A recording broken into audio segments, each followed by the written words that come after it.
I'm Sally Treanor, and this is the Watercolor series. We're beginning this fall with a lot of exercises that have to do with technique and control of paint, control of water, and all the usual things that we work with. This is actually going to be a demonstration of a small format landscape. It'll be a 1/16 of a sheet.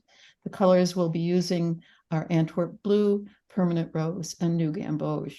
And it's a series of introduction of color in stripes on dry paper that already has a ground on it. In other words, colored paper that I painted. And it's how to introduce one stripe of color to another and create the possibilities of a landscape. So here we go.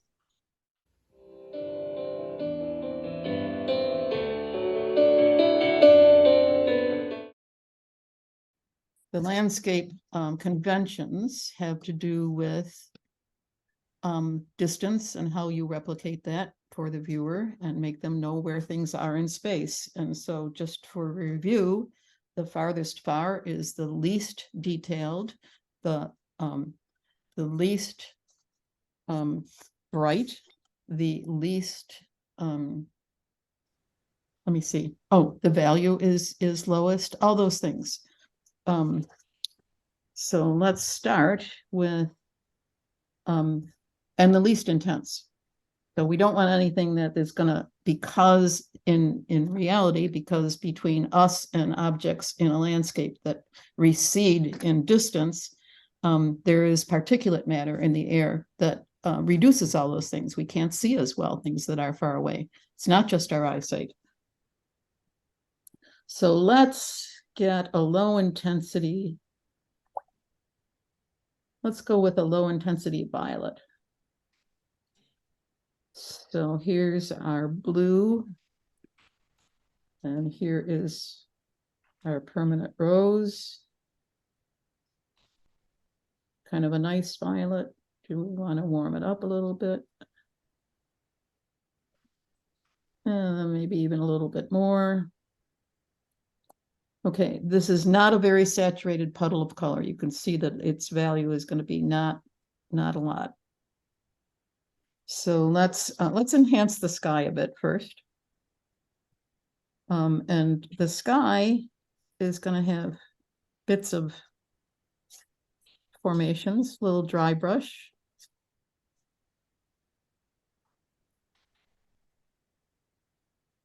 Now let's go ahead and do some distant hills.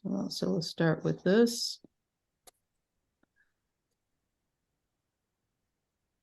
And I'm touching areas that are wet because I dry brushed them, or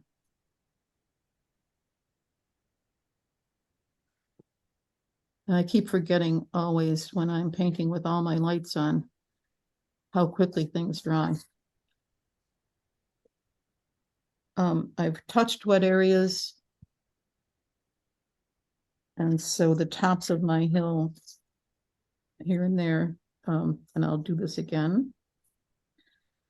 They're dimmer.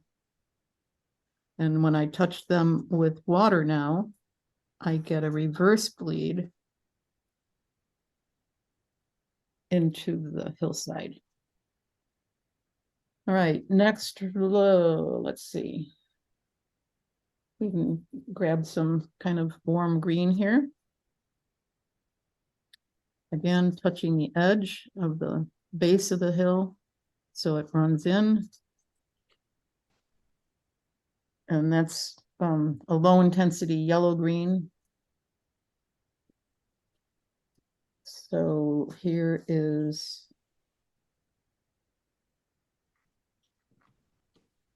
a little more pigment, a little more water.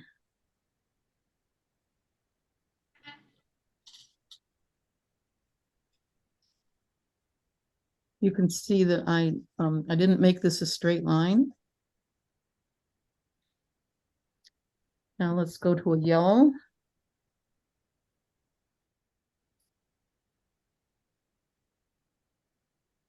Left some white.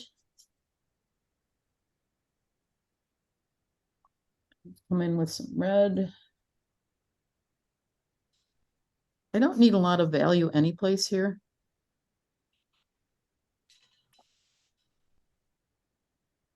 And you'll notice when I let it merge, it gives me interesting things happening. And when I just touch it, this got a little muddy right here, but it's not much value, so it won't be too intrusive. When I just touch the red to the yellow,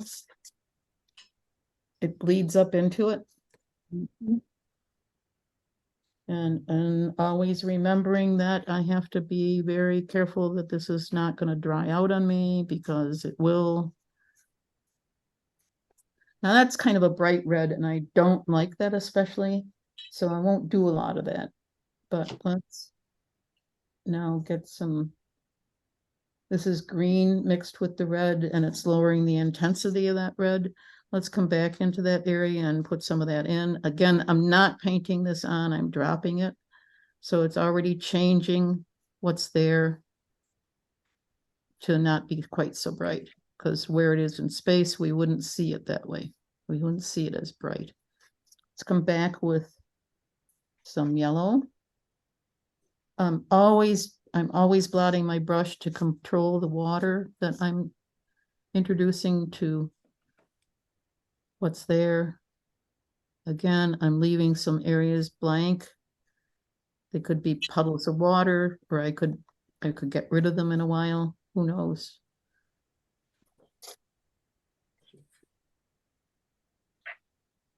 Now, in normal circumstances, without all this light pouring into this, I would be able to work this whole painting for a lot longer. But as it is, I can't.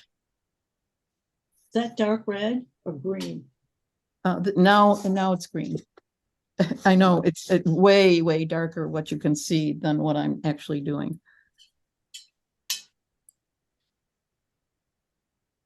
And make some strokes if you want, to leave streaks of light that are, you know, there. They could be, again, they could be puddles of water, they could be all kinds of things.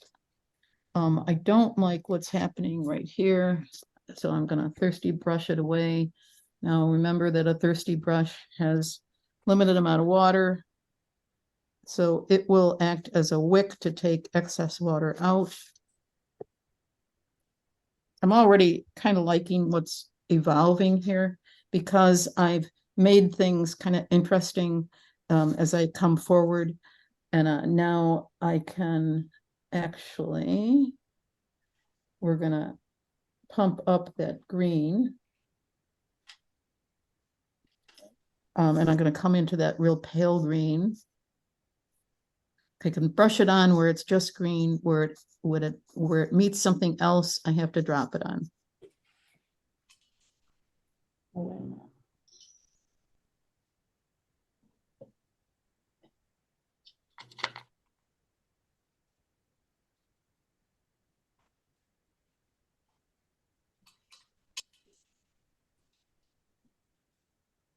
I try always to think of those streaks of light that I'm leaving horizontally, because remember, water is horizontal unless it's in a waterfall. I'm gonna go ahead and just drop a little bit of actual blue into this. So it's going to change it in that way.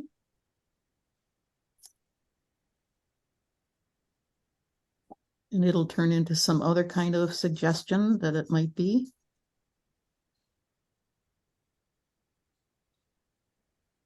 And switch brushes. And I'll drop some red in. Be careful of how much water is in your brush at this point. It can destroy everything if you drop in too much of anything.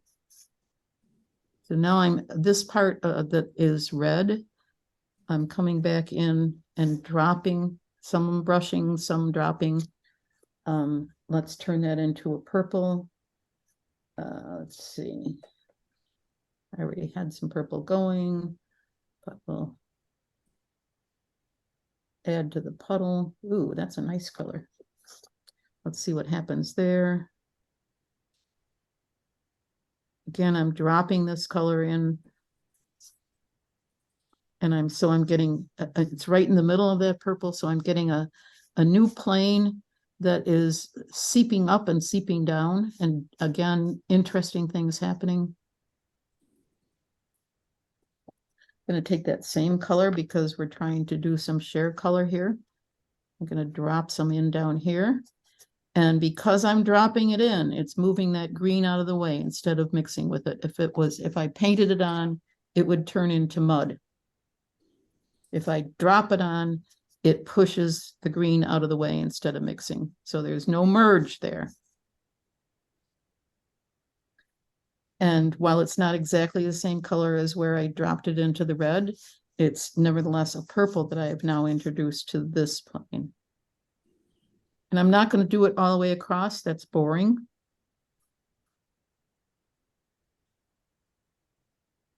But now we're playing that game of, I've got more stuff going on in these areas. As I come closer, there's more introduction within each plane of other things happening. So let's come forward. What do we want to do here? I think we want to do, let's just come in with some yellow because we like yellow. And we want to make sure that we're doing that before this plane dries. Already did.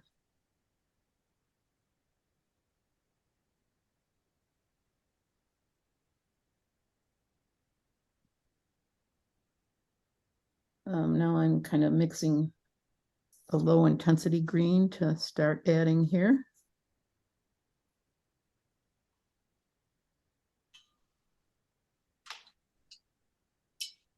And the other thing I can do at this point that we don't usually talk about, instead of having a low row of color, you can come in with a row of just plain water and lose an edge in a very effective way.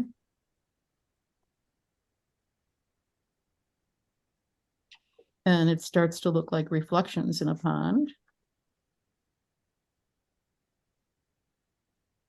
What do you do, water on the bottom? I'm just adding water here, and the color that's available is bleeding into it. Okay. And way on the bottom, let's just come back in with whatever.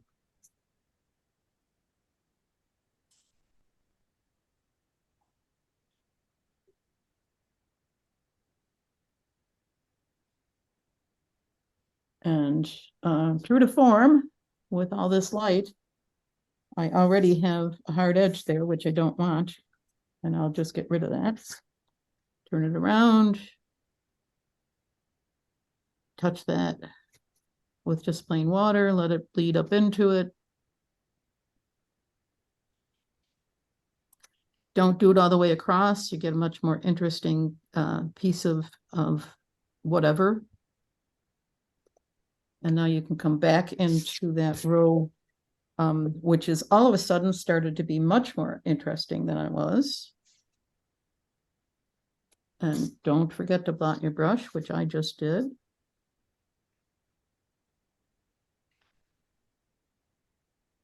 Anytime you have available pigment or wet area, let's call it, you can keep adding in drop-in color, and the drop-in color is going to give you just wonderful character. So I'll take a picture of this. You go ahead and keep working, and I'm going to give you maybe just another, how about 10 minutes? Is that enough for you?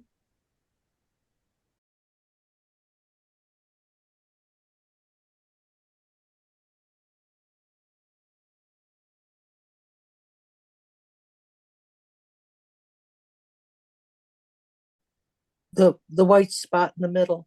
Yeah. Yeah. Man is, I mean, it's like, oh, look at me. Look. And there's nothing there.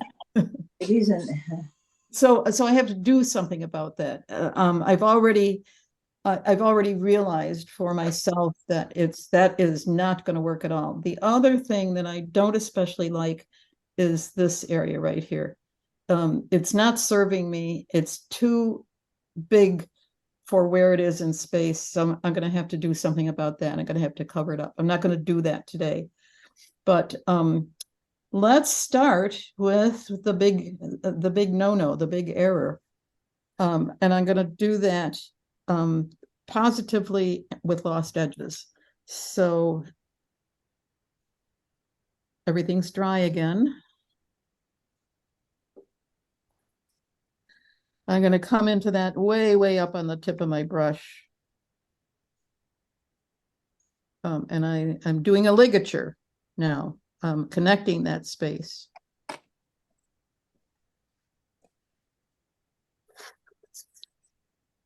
And I don't like it so positive. So I'm losing it so that the ligature works a little more gracefully.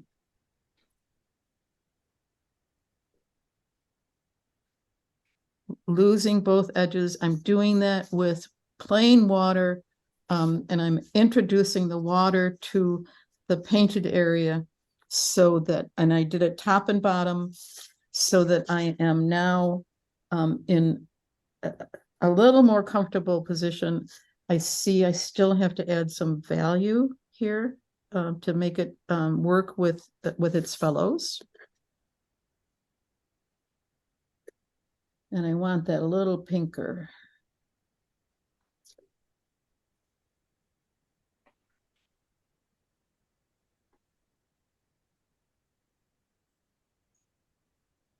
And I want to make sure, again, I've got a hard edge in a place I don't want it. So I have to come in.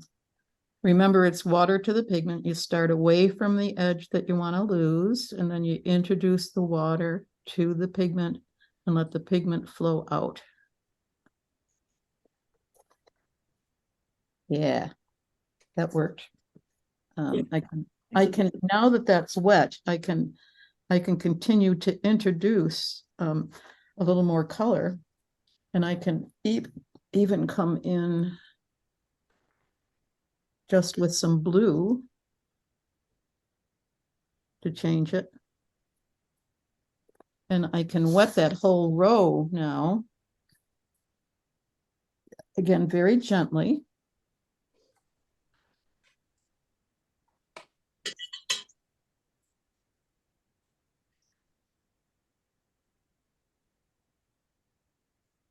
And once I wet that whole row, I can only drop in color. I can't work anymore on any negative painting with it.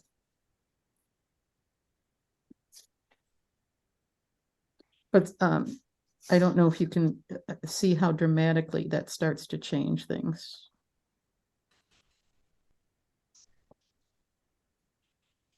And I do like having that red work in there. And I'll have to look at this again because I might have to do this again.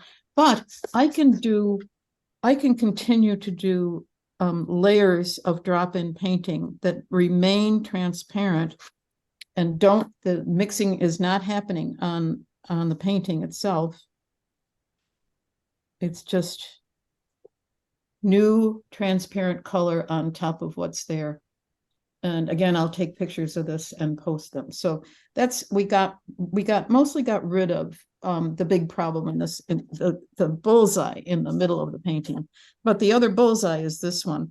Let's go ahead and work on that for a minute. And again, I can be very subtle with that just by, again, thirsty brush, or as Arthi suggested to us earlier, I could even do that with a thirsty sponge. Mm. And especially for a bigger area like this, that might be good. The problem with the sponge is that you're more likely to, like I'm working on dry paint here. I don't want to lift any of that paint. I just want to wet the area so it's ready, it's receptive to my drop-in color. Okay, so I've read it, wet it. I can see a sheen on the paper. It's ready to accept whatever paint I want to put in there. So let me mix up some green again. And I want that not a lot of value. It's that's pretty far back there, and I don't want it to be assertive. I want it to hang back there in space. So let's just start dropping in color and see what happens.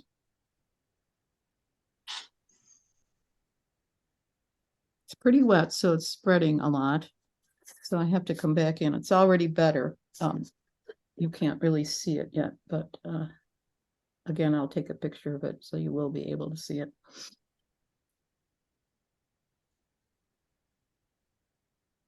It's going to become something different from its fellows. So it might be a clump of shrubbery or trees.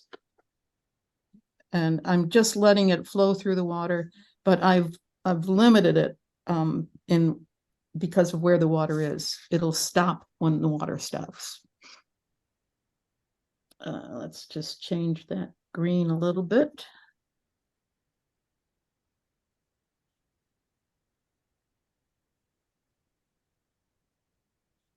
So I've gotten rid of this problem. The elephant in the painting. And I won't do any more to that. This is fixed. Let me just do very quickly. I've got about 4 minutes left because I want to start our own critique. When I do these paintings, I critique them constantly. I stop, I look, I make sure that I haven't added to the problem rather than fixing the problem. There's all kinds of ways of approaching this kind of painting, but it's important to decide what's in front and what's behind. So let's take this little row of foliage that is a warm area, and let's paint around it, behind it right now. Now, remember, I'm dealing with very drying lights, so I'm going to be as quick as I can. I'm defining this area of pinkish bushes with irregular, so the bottom part of it is defining the bushes. What color is that, Sally? It's just a green because it's the background right there is green. Okay. Now I'm making it not straight across because that would be ugly. We don't want, we hate ugly. Boring, we hate boring. Okay, so now I take a thirsty brush, and remember, blot, blot, blot, blot, blot. So it's very controlled water. Start above where your negative painting is, and introduce the water to the paint and let it flow up. So you lose the top of it, and that becomes part of the background. Now I'm gonna stop after this, but I want to do enough of it so you get the idea when I post it. I'm going to come back into that area with just a little stronger pigment so that it makes the stuff in front stand out a little better.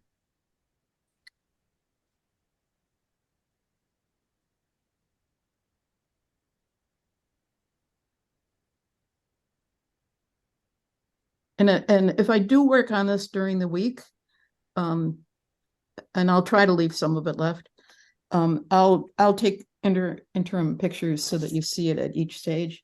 But I don't know if you can appreciate this area right here. That's where I just did that. You did the darker green. Yes, yes. So it's darker than what was there, but it's still the same green. It just has more value. And I did it so that what's in front comes forward.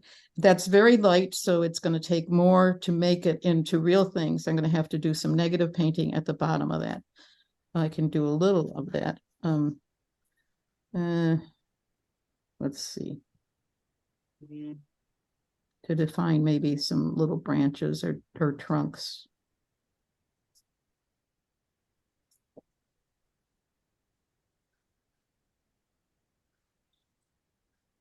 And also,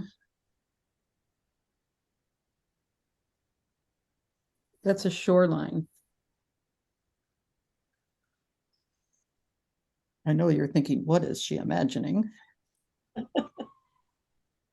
So I'm gonna just enhance that shoreline a bit. So it reads as a shoreline, and I'm gonna take just very little water to touch the bottom of what I just used to enhance it. So it becomes a reflection as well.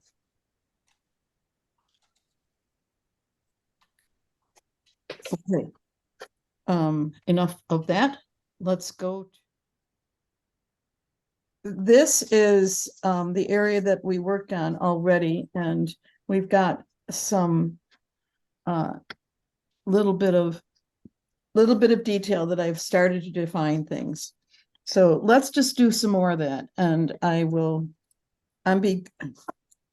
as we discussed a little bit earlier, when we do the background on this, when we're doing the ground on this, we work from the top to the bottom because we want to take advantage of gravity, and we want things to flow from one to the other. And it's the way I actually start a landscape painting, left to right, top to bottom.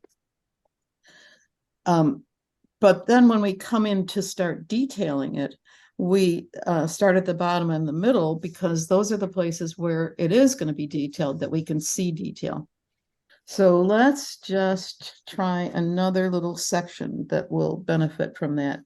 Let's take this here that's happening behind this.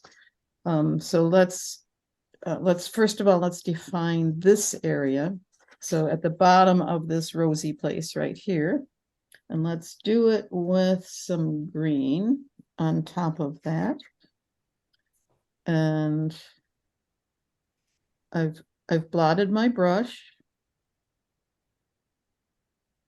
There's not a lot of value here because it is an area that isn't very dark,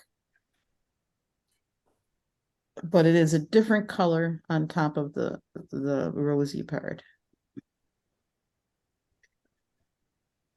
And so now I go in with just water and lose the top edge. You start away from it, plain water, and touch where I just put that green. And I let the green bleed up into the water. Now I can also, and this is the advantage of working on dry paper,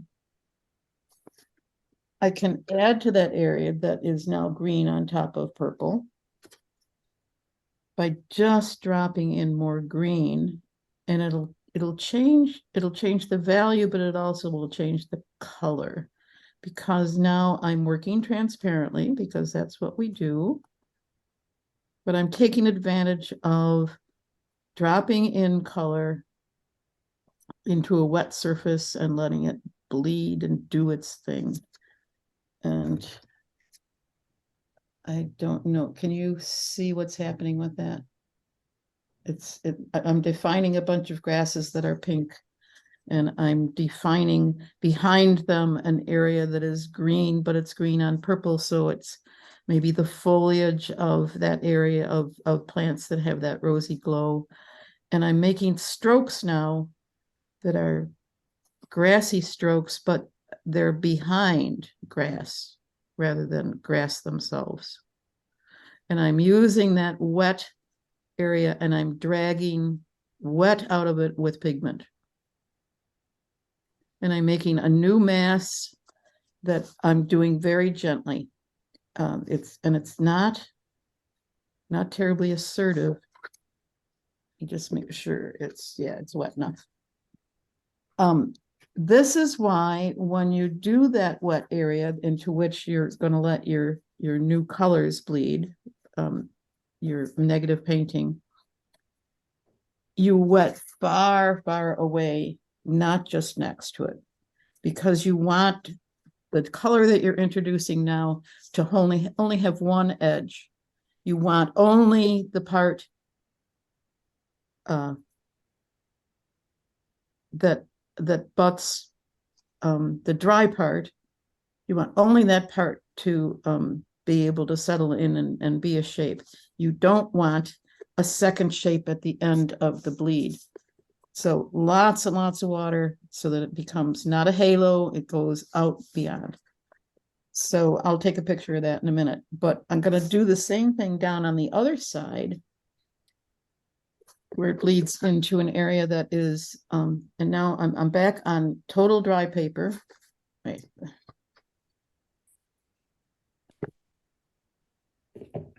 You know, one of the things I love about the King Art brushes, I can do this so exactly. You can really be very, very directive with my strokes.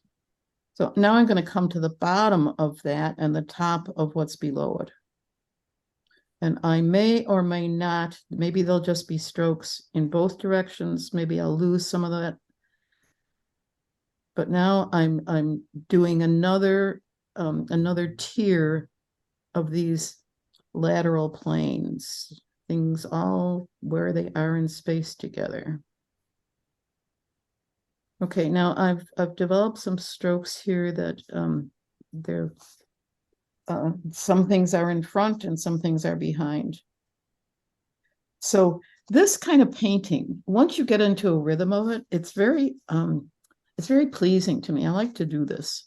It seems good for my brain.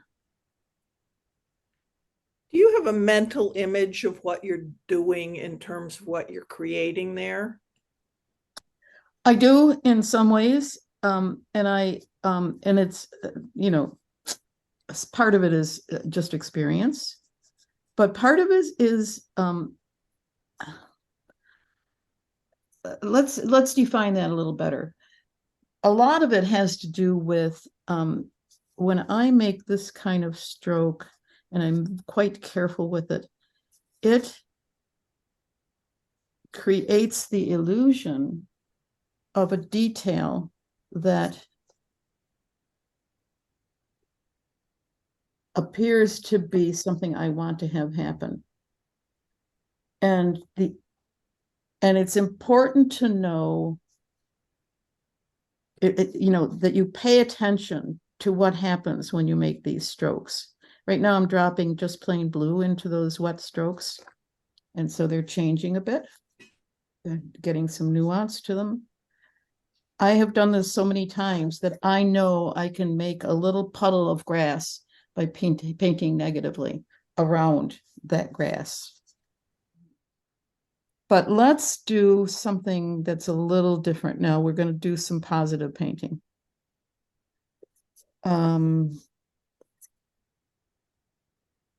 Let's give ourselves a mass of trees. So I'm going to do, this is a middle distance mass. So it's still kind of dark. Remember, I'm working with Antwerp, a little bit of cobalt, actually. New Gamboge and permanent rose. Got to have all of them, even though it's a green.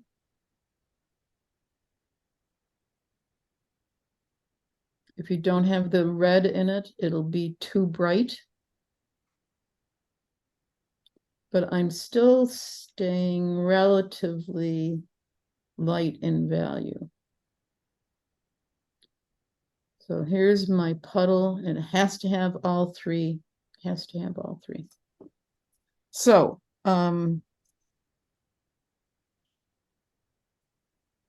here's a row of trees, and I'm using not a big brush, but you could. And I'm right up on the tip of my brush.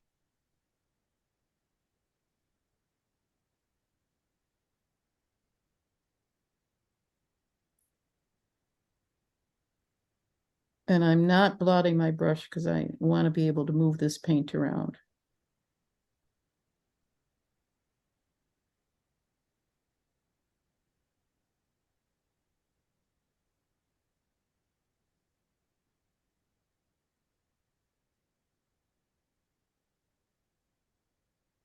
And so these are little abstract shapes that I'm allowing to connect.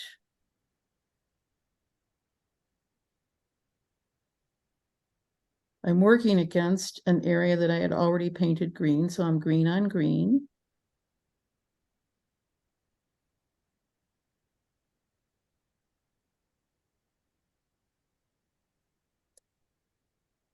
Now here's one of the fun parts that if you do it at this point, you're in good shape. I'm back into my blue, my Antwerp,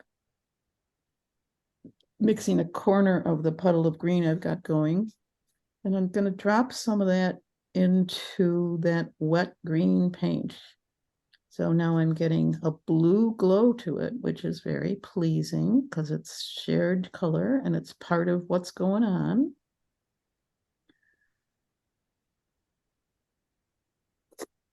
Back to the trunk. This is a little clump of trees, so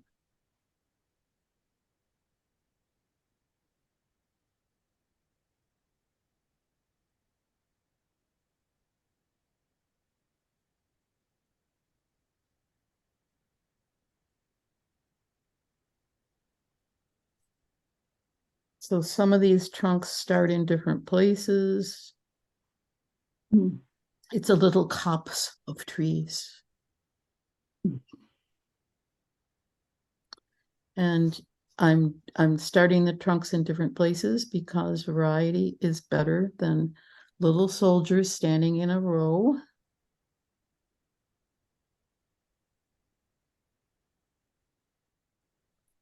I'm gonna come in there with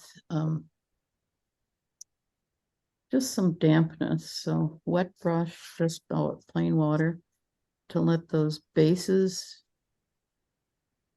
maybe cast a shadow, a bit of shadow.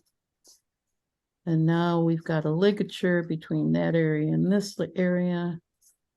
Oh, this is nice. I like this. Now I'm going to come back in with, all right, let's come back in with some permanent rose. Then I'm going to drop into those trees. So now I have built-in color harmony, and we don't care that it's not logical. Well, I don't care. And come back in. I'm really liking that little glow of blue I've got going on. I'm going to do that again. It changes this mass of trees into something quite a bit more interesting than if it was just green. And this little tree over here doesn't have a trunk.